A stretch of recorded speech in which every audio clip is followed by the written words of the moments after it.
And we're going to start off with introductions and goals, talk through 3 main points of proactive problem solving. What is it? How to do it? Pitching yourself, especially within the context of trying to create your own work opportunity. And then lastly, making it official around what is a statement of work? How can you leverage that for your needs in this way? Then we'll have a study hall, which is essentially just 30 minutes of us doing independent work, but having our video on or just being on the call so that, you know, we can have some level of accountability and motivation since we're all working virtually in our own respective situations, whatever that may be. And then just a Zoom etiquette. Feel free to keep yourself on mute. You can turn on your video if you want to. It's nice for us to talk to human faces and not into the interweb voids. But again, totally understand if you can't, or feel free to turn it on and off as needed. All right. I'm gonna get started, and Timothy and Sean, y'all keep, you know, being a bouncer and letting people in as they join.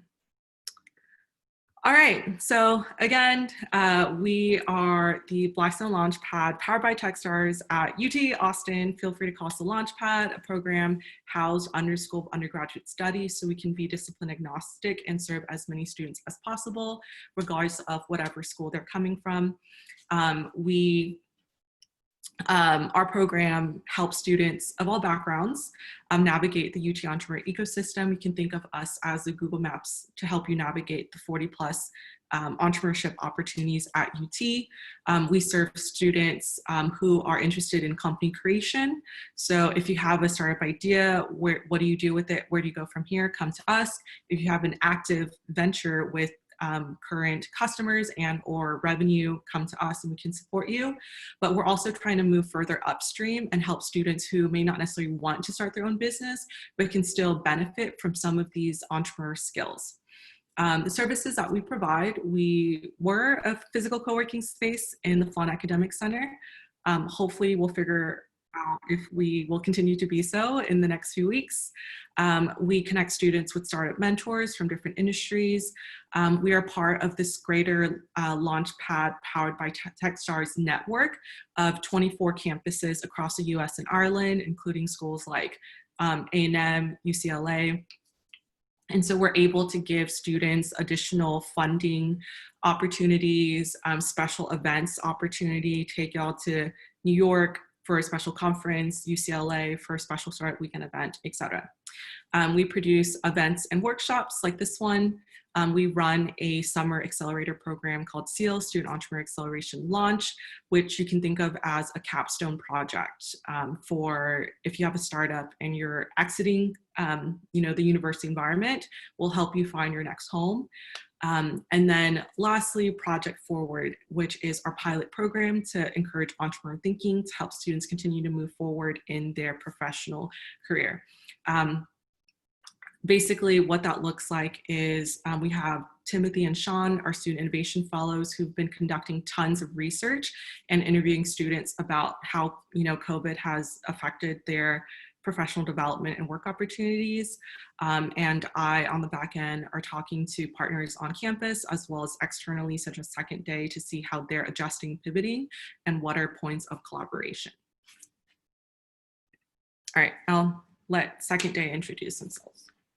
Cool. Thanks, Nina. So my name is Mary Mateen. I'm one of the co-founders of Second Day, and our focus is helping college students enter the social impact industry. So we know that a lot of people really are passionate about anything from the housing crisis to economic inequality to systemic racism, but it's hard to figure out how to turn that passion, energy, and drive into an actual full-time career. And that's what Second Day is doing, is kind of building that infrastructure and support system and mentorship to bring that to life. So we just completed our first year of the Second Day Impact Fellowship at UT, Rice, Harvard, and Georgetown.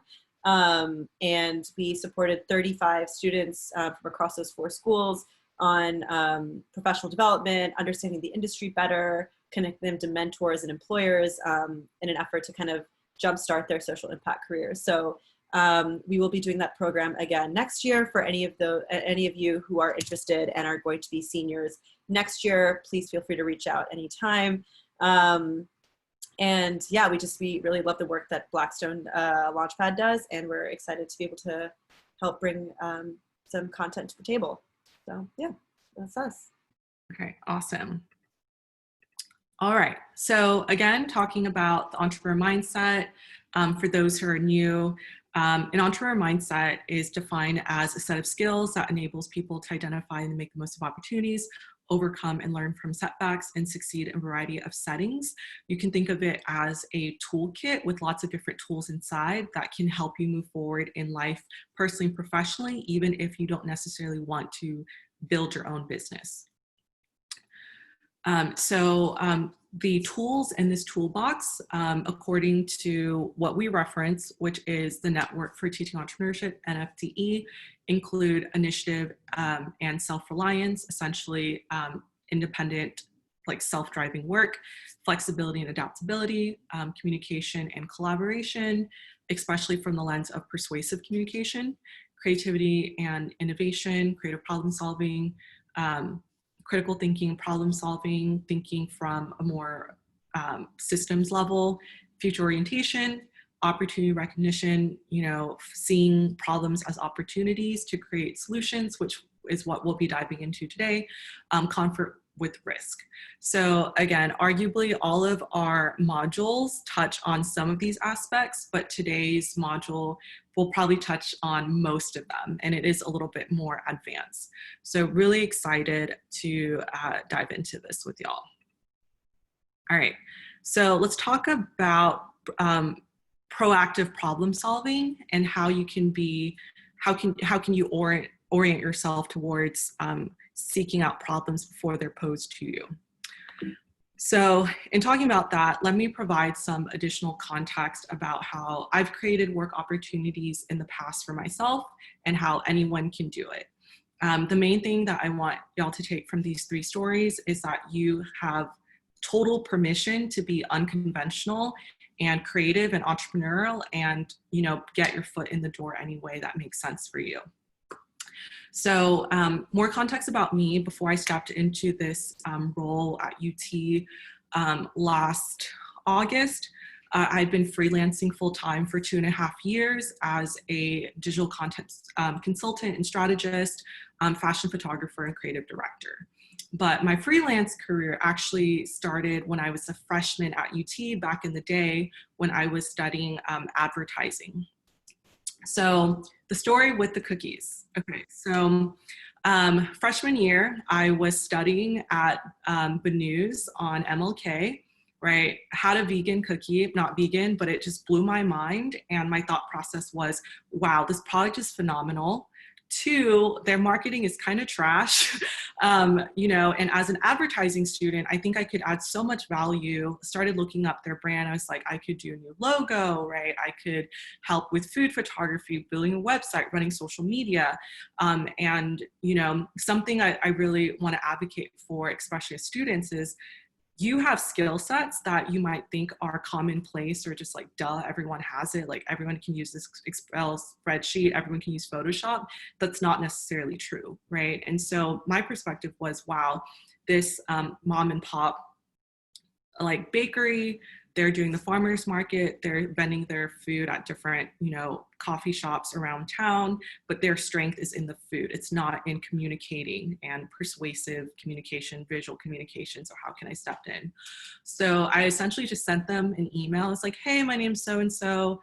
I'm a student studying advertising at UT, really, really loved, your product. And I think I could add value in these ways. Would you be open to having a conversation, right? And we met up, kind of talked through it a little bit. I went back to my dorm in Littlefield, freaking out, staying up till like 4 a.m, putting together a soft kind of like mood board, pitch decky, whatever it was, around what my work could look like, pitched it to them, and they're like, okay, let's do that.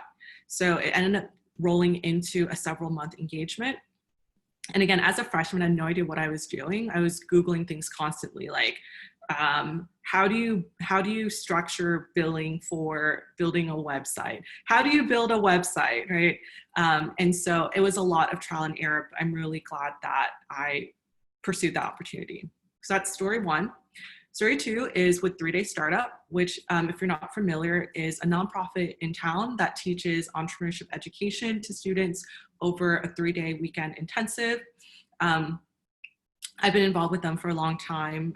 Check out some upcoming events if you're interested in getting your hands dirty and learning more about entrepreneurship. So I think I met up with the CEO at the time, Cam, and our relationship was maybe like two coffee meetings, right? And then I participated in a 3-day startup. And that weekend was so transformative for me. I completely loved the experience and I wanted to get involved. At the same time, I was doing a bridging discipline certificate in innovation, creativity, entrepreneurship, and I needed some type of internship experience to count. And so given what I knew about Cam and his personality, which I would define as startup cowboy that makes hip hop beats on the side, right? I was like, okay, he's gonna that's his personality, right? And so I just sent him an email and I was like, hey, Cam, you're gonna hire me to be an intern for you this summer. Here's what I can do. Let me know your thoughts, right? So, I mean, that was a risk, right? Like shot my shot, but he responded really well. Like I kind of intuited that he would. He's like, strong move, but I'm interested. Let's talk. So I ended up going to the office. We talked about, what are my strengths? What are my interests? What does the organization need? He's like, let me think about budget. And then we ended up co-building a 3-month summer internship for me as like a marketing and content creator. All right, third story is my first ever full-time job coming out of college. I had graduated college, was completely burnt out, took some time off, came back to Austin, was just couch surfing with a friend. And then I met up with, a friend at the time who ran a startup that did design development for mobile applications. So I was like, hey, I'm back in town, considering freelancing, just want to talk to you and see if there's some opportunities there, right? We had an existing relationship, so it was kind of an open-ended conversation. Went to the office, he forwarded me to the chief design officer. And then again, it was very much this conversation of like, what are you interested in? What are your strengths? What do we as an organization need? And then we developed here's a week-long deliverable, right? So I hustled, did that. Cool, here's a 2-week deliverable that was paid.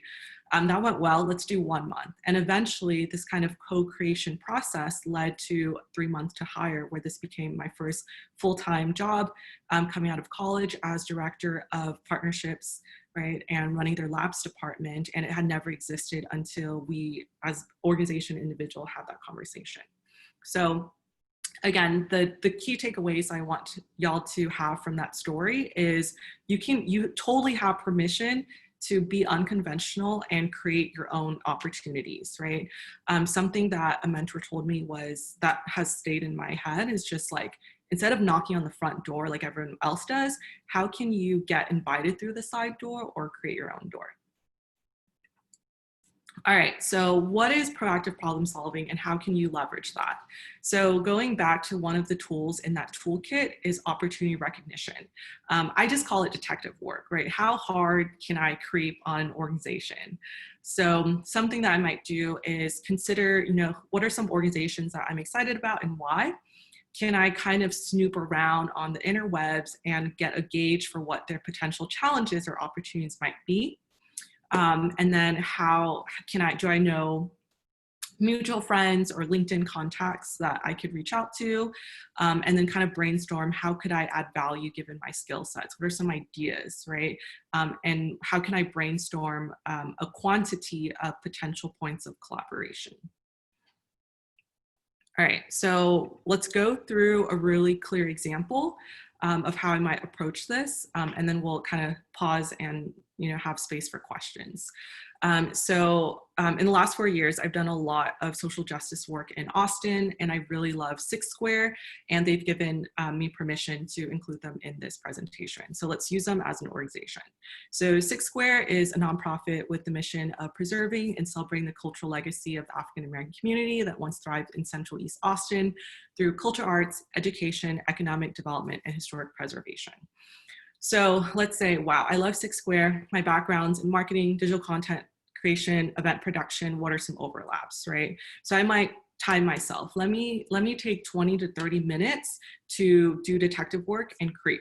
So I'd like go on their website and read every single page. Right, so here's an example. I go on their programming website and I see that, oh, look, they have historic tours around East Austin. During a pandemic, is this still happening? Are there opportunities to virtualize their tour? You know, can my research or my, you know, like photography skills come into play here and help them create some type of virtual historic tour experience? Okay, cool. One idea put in my back pocket, right? So that's how I would kind of think about these things. Another thing too is I would try to have a clear understanding of the team. I would look them all on LinkedIn, you know, and just trying to get a gauge of what me working here could look like. You know, the organization is led by 4 women. Wow, that's awesome, right? Let me look up Pam, the interim executive director, and see what her background is and gauge if I should be reaching out to her or should I reach out to maybe someone below her that might be more accessible? Right, I would go online on their social media, their Instagram, for example, and say, wow, they had a huge virtual festival for Juneteenth that happened last week. How did it go? I'm sure that given everything that's going on, a lot of people are probably outreaching to them to support and donate and help with their raffle, right? So as a student, do I have you know, event production experience? Have I, in my student club, have I managed fundraising and outreach to potential donors? You know, how might I add value here? I'll do like just like Google them in the news, right? And one article pops up, which again promotes their Juneteenth festival. And I can think about it as, you know, this is obviously really big for them. Are there other events or festivals coming up that I could hop on, right? Or you can even think about it, wow, I only found one article. Maybe as a public relations student, I could add value this way by helping them promote more, right? And again, really try to think about problems as opportunities. Even if the organization you're part of, maybe you're looking at some type of research institution and you can find nothing about them and their website is terrible, right? Maybe it's an opportunity for you as a young person who's proficient in all these new technologies to help them better share the story about their impact, right? So I'm gonna pause right there. Does anyone have questions around the idea of proactively seeking out problems to solve? I'll pause so y'all can either unmute yourself or type in the Zoom chat.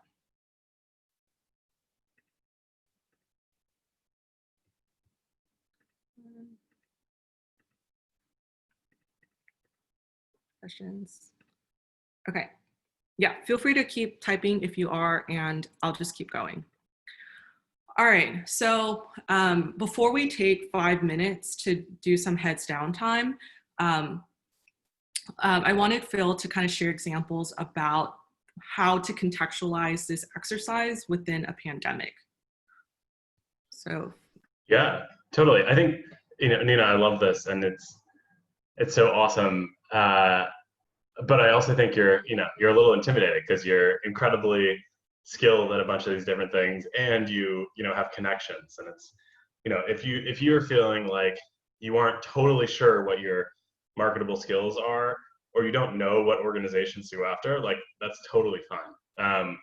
You're probably not going to succeed. Like it's not going to be a perfect fit with the first organization and the first skill set. You can both, you know, go into organizations you like and be open to, you know, sort of bullshitting that you could do web design or you could do graphic design if you like have sort of done it a little bit. You can like learn on the fly and do it. Similarly, if you feel like you have a thing that you want to do, you can go around to a bunch of different organizations and sort of ask and probe, and it's okay to go through like 10 different ones and only one of them work. Like that's still a huge success. Yeah, so I mean, Nina gave a bunch of great examples. You could do, like we've seen a bunch of our fellows have had success doing, you know, data analysis projects. Just like basic Excel skills can be like a huge breakthrough for a lot of nonprofits. Website design.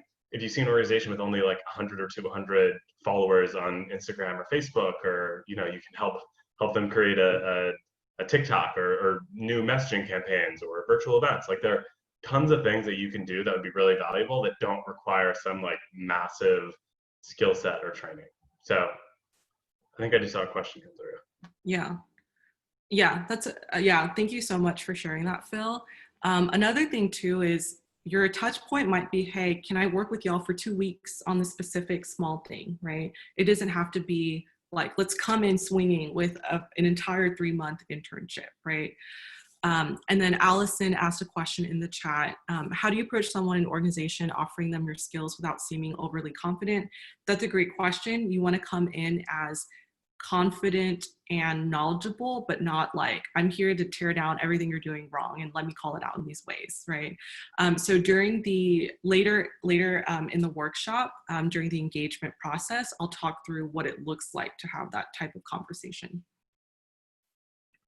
All right, so wow, we were doing great on time. So let's heads down for 5 minutes until 3:30. We're going to do this detective like exercise, right? So reflect on an organization that you're interested in, and then spend 5 minutes kind of mega creeping on them and just go for quantities of ideas about where you can fit in. And then after that, we'll kind of ask y'all to share 1 or 2 examples with the group. So doing that, let's actually do it till 3:31 and go.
All right, time check, 1 more minute.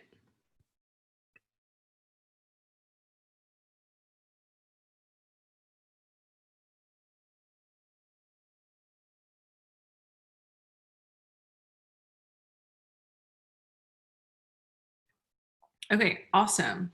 Um, can we have maybe 1 or 2 volunteers talk about who they creeped on and what potential ways they might be able to help problem solve? Feel free to unmute yourself and just talk.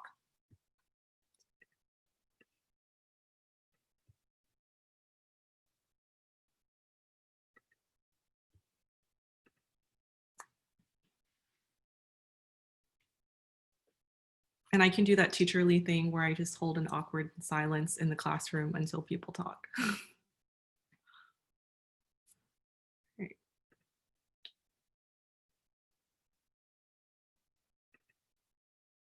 All right.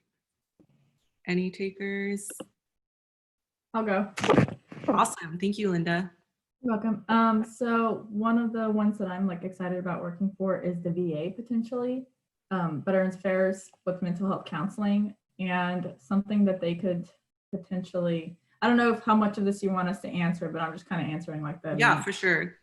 So one of the things with them is they only recently started implementing like actual mental health practitioners like seriously into the circle. So the qualifications are super high and it's difficult to get in. But I'm like getting those qualifications now. So that's something that I could help with. And they're just really understaffed. Yeah. So I feel like I could be a help with that and Yeah. advocating and stuff like that. So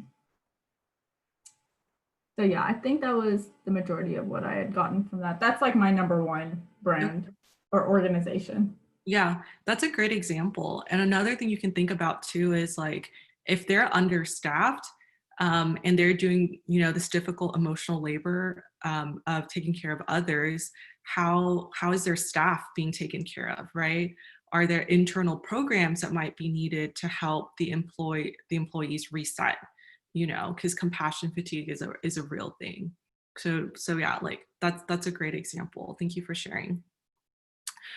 Something that someone brought up in a private conversation is, if I'm wanting and needing a paid internship, how do I assert that in a professional manner? And how would you convince them to be paid? That's a great question. I'll actually cover that near the end of the workshop.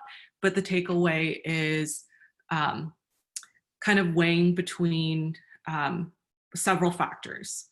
I'm usually not a fan of, like unpaid internships for students, especially as someone who like put herself through college. So we'll talk, but I do understand that we're in a pandemic. So maybe thinking through what are the organizations that have actually thrived in this and might have some budget for you. So we'll dive into that a little bit later, and feel free to add questions as well. I know that's like a big topic on everyone's minds right now. All right, so talking about pitching yourself. So I wanted to reference to the previous 2 workshops that we did. It's really important that you can, have a clear understanding about yourself, your skills inventory, and how can you storytell about yourself. That's like level 1. And then 2 is understanding these basic, outreach, or this basic outreach recipe of identification, outreach, engagement, follow-up. If anything, that's more, it's more relevant now if you're trying to land a work opportunity. So let's talk through soft, medium, and hard sell, right? This is like how strongly do you want to shoot your shot, right? And so soft, you can think of it as my conversation with someone in my network at Jackrabbit, right?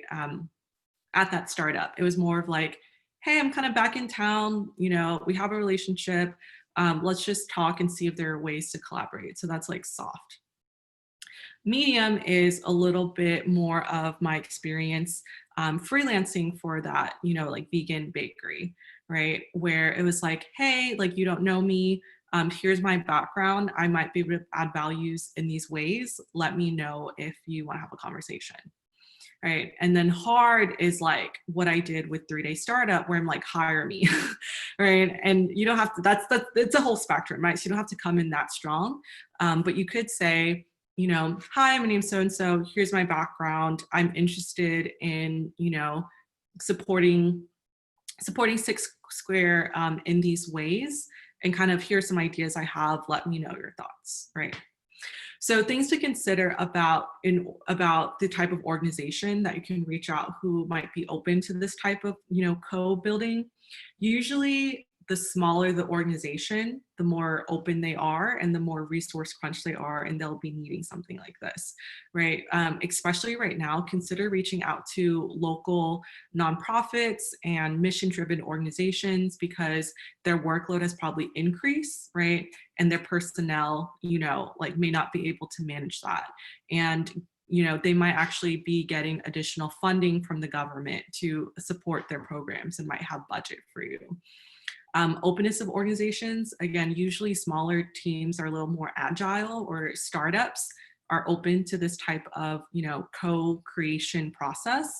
I think if you try to reach out to like an Ernst & Young or like JP Morgan and try to pitch this, like it probably won't hit as well.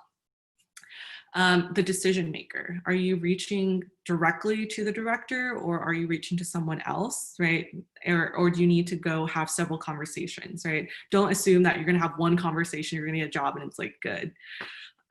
Budget, thinking of if they have budget, if you're in a place to take an unpaid work opportunity, whether that's like 2 weeks or like 3 months, right? And what are organizations that might be benefiting and thriving from this current climate? And then intensity of need, right? Maybe your skill set might not align with the most urgent priorities of an organization. So it's more of like, you're great, but let's talk later, right? So those are some factors to consider when you're doing this type of outreach.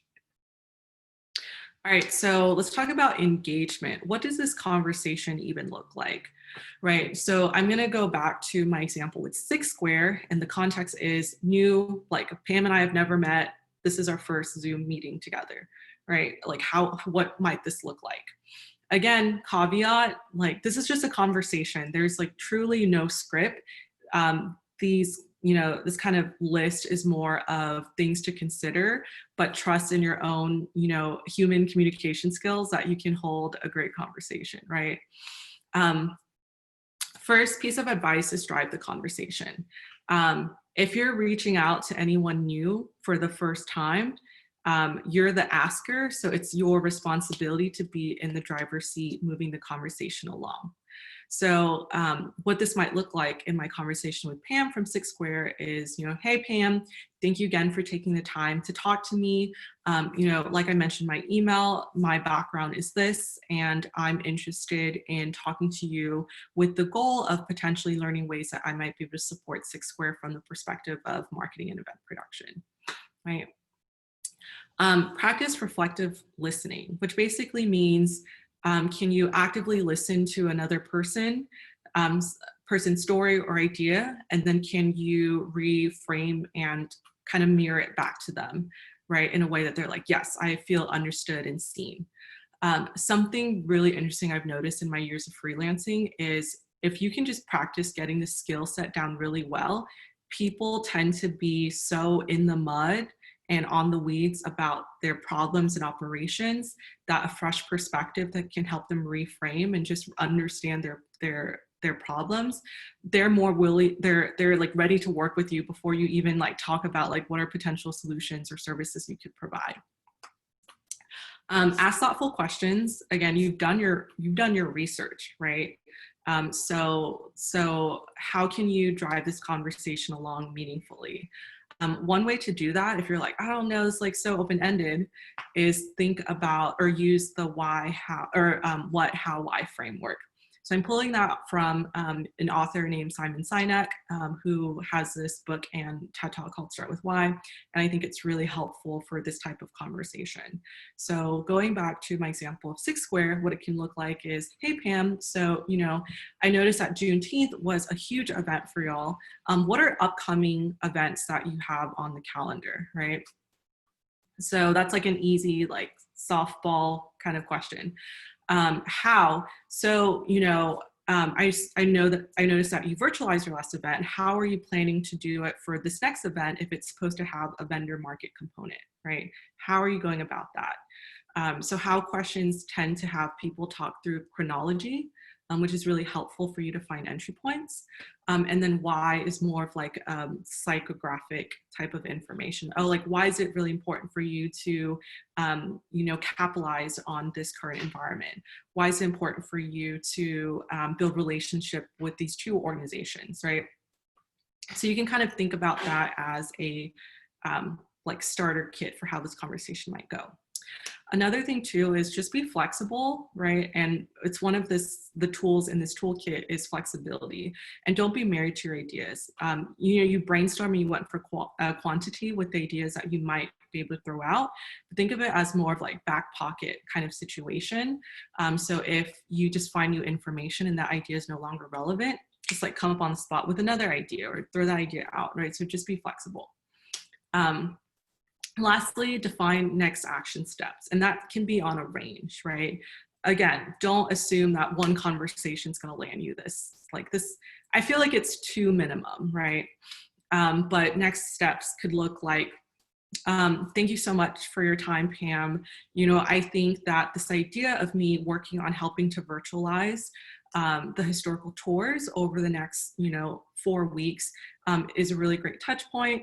I know we talked about a lot, so why don't I follow up with a summary, maybe a 1 to 2 page statement of work to make sure we're on the same page about what this could look like. And then if it's like paid or unpaid, you can kind of talk about like, yeah, to be transparent, do you have any type of budget, and we can talk through that. And you can always, if they say no, I would still say, okay, well, let me think about it. Even if you're like, no, I can't, like I'm putting myself, I can't take this, just still be like, okay, like I'll think about it and I'll get back to you over email. And then plant the seeds. So this is something that my freelance friends and I remind ourselves and each other a lot, which is you're planting the seeds. Going back to Phil's workshop yesterday about networking, it's all about relationship building, right? And your harvest season might be 2 weeks, it might be 2 months or 2 years from now. You never know, but it's never a loss, right?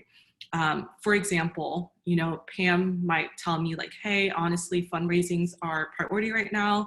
And that's not really like in your wheelhouse, but we love your energy. And we really appreciate your initiative taking. We're going to just keep you in the back of our minds for future opportunities. Right. And then she follows up 4 weeks later, like, hey, my colleague, because I'm in this space and a thought leader in this space and community, my colleague from this different organization actually has a need for marketing and event production. They have a huge thing coming up. They have, a couple $1,000s budget from the city to do it. Are you interested? I'll connect y'all, right? So again, plant the seeds. You never know when harvest season is going to hit. All right, I'm gonna pause there for questions. So feel free to unmute yourself or type in the chat.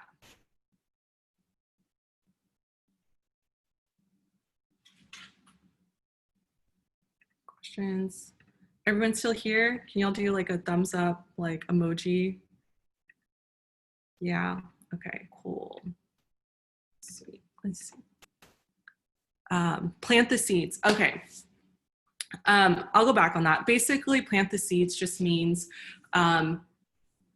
like keep that relationship going, right? So whether it's like, hey Pam, again, totally understand that fundraising is not my wheelhouse, but I really appreciate this opportunity. Let me know in the future if I can be helpful, or if you know other similar organizations doing this work that might need someone from a marketing and event production perspective. So it's basically, plant the seeds is like, just don't, nothing's ever a loss it's always like relationship building that can get you a bigger win next time. Does that make sense, Monse? Okay, awesome. No problem. Okay, making it official.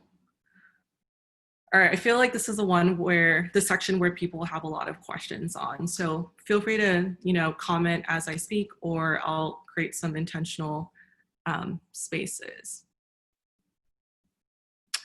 Selena has a great question. She asked, if they made it clear that the work will not be paid, how do you turn down the opportunity without hurting the potential relationship? Great question. So kind of like what I said, where personally I wouldn't say no like immediately on the spot. I just say, okay, well, let me think about it and kind of think through my needs, and I'll follow up with you, right? So you might follow up and say, hey, Pam, thank you so much again for taking the time to speak with me. I definitely understand, given the situations what's going on, that there's no room for a paid opportunity right now. Just given my current situation, I can't make that work, but please keep me in mind for future opportunities. I love the work that you're doing and would love to help engage in other capacities as well. So it's kind of like it's a gentle letdown, right? But it's still this idea of planting the seeds. You're not really burning the bridge. You're still kind of reiterating your boundaries while still opening the door for potential opportunities. Does that answer your question, Selena?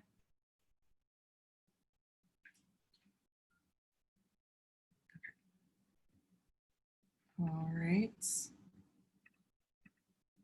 Okay, no problem. All right, statement of work.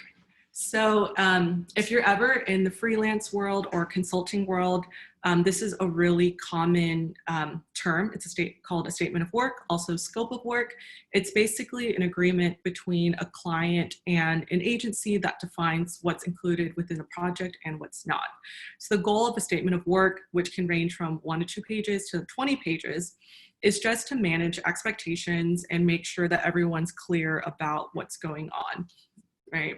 A basic statement of work will have these kind of key components. They might be called different things, it doesn't matter.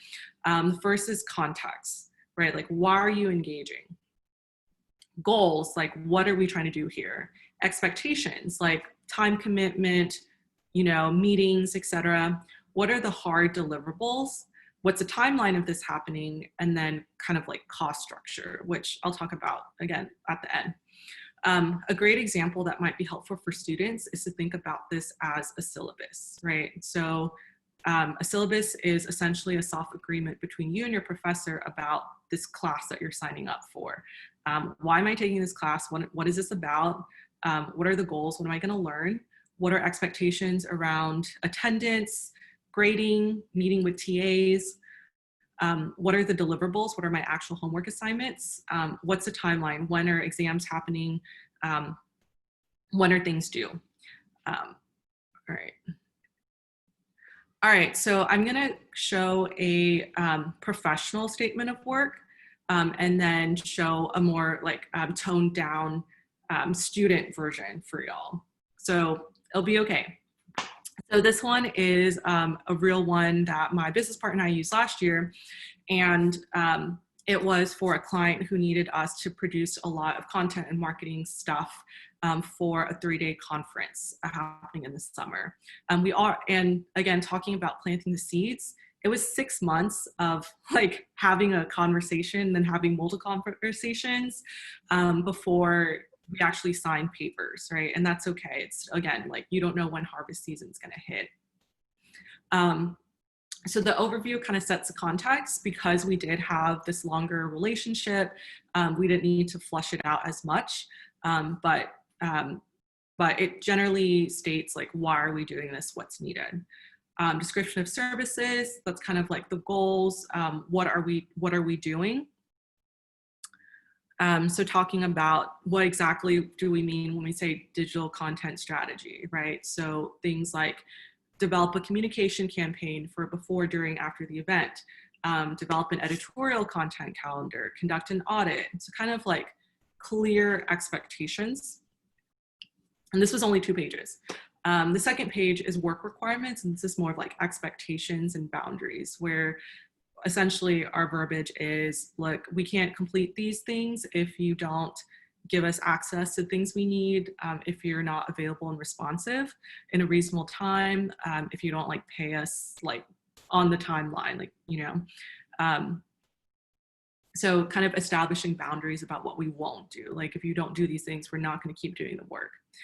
Compensation, kind of like billing, what does that mean to bill? Timeline, when is this kicking off and when does it end? And then just acceptance. So very simple 2-page SOW. There are like tens of thousands of templates online that you can find that are structured differently. All right, so let's actually talk about a student example. So this is a real SOW that I had a student share with me over this summer for a project that we're collaborating on. Basically the context is, you know, UT system super fragmented, over 40+ programs.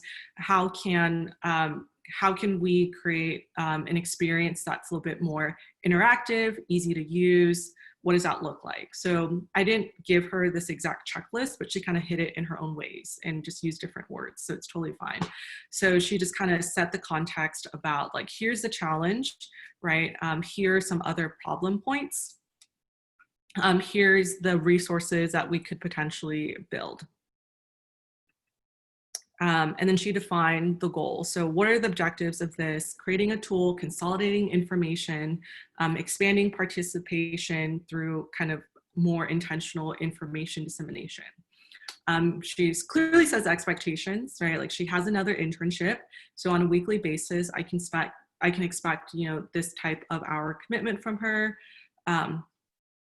And then about what she can do. So independent research, outreach, and drafting. I'm not going to hit her up for anything else. Commitment to, she can attend weekly or bi-weekly meetings, project management tools. So very clear. This is also just 2 pages. I had to screenshot it to fit. She kind of talked about phases and timeline, which also touched on both deliverables and the timeline itself. So verifying information, updating information, and then how do you share that information in multiple ways that makes sense, whether it's a quiz for students or an updated website or a virtual space. Okay, do we have any, I'm gonna pause there. Do we have any questions on a statement of work so far?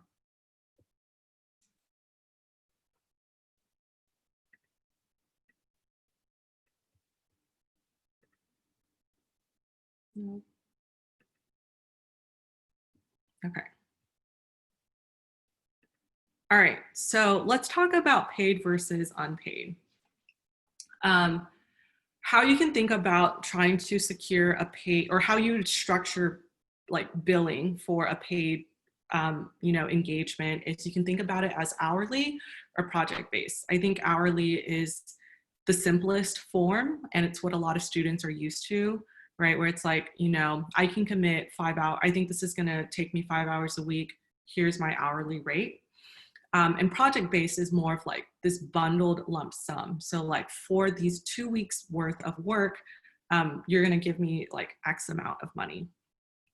So even before you, an advice I would give y'all, even before you try to think about those two, is time track your hours, right? What that means is how can you gauge a better sense of your true output?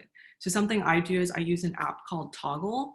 So anytime I do a work for a specific client, I'll just like write what the task is and press the play button, and then I'll press the pause button once I'm done. So that's helpful for me. So for example, if I think, wow, this essay is going to take me 2 hours to write, and I do it, and it actually took me 4 hours, you know, I'm learning better to gauge my, my output. Yes, Toggle is great. Thank you, Sean, for being a disciple of Toggle. And related to project-based compensation too, that gets a little bit tricky, because what you want to do is have a clear estimate of how many hours it's going to take you to do that, add a small buffer for taxes, but also like in case it takes you longer, right? And then you charge off of that. So the good and bad thing about project-based compensation is If you do have a clear understanding of your output, then you're going to make more money per hour because, you know, you're clear about your output. But if you scope wrong, then, and it takes you 20 additional hours, you can't necessarily like build 20 more hours because you scoped wrong. So something to think about. Paid is also, or just the idea of like, how do you structure cost? I would say for this exercise, try to go hourly if you can. I think that's a little bit easier, especially if this is your first time kind of foraying into the freelance world. And you can find hourly rates based off of, you know, all the work databases online, asking your peers to get their hourly rate. If you have questions about that, I can definitely talk more either in this boot camp or over email or Zoom call about structuring that. Unpaid.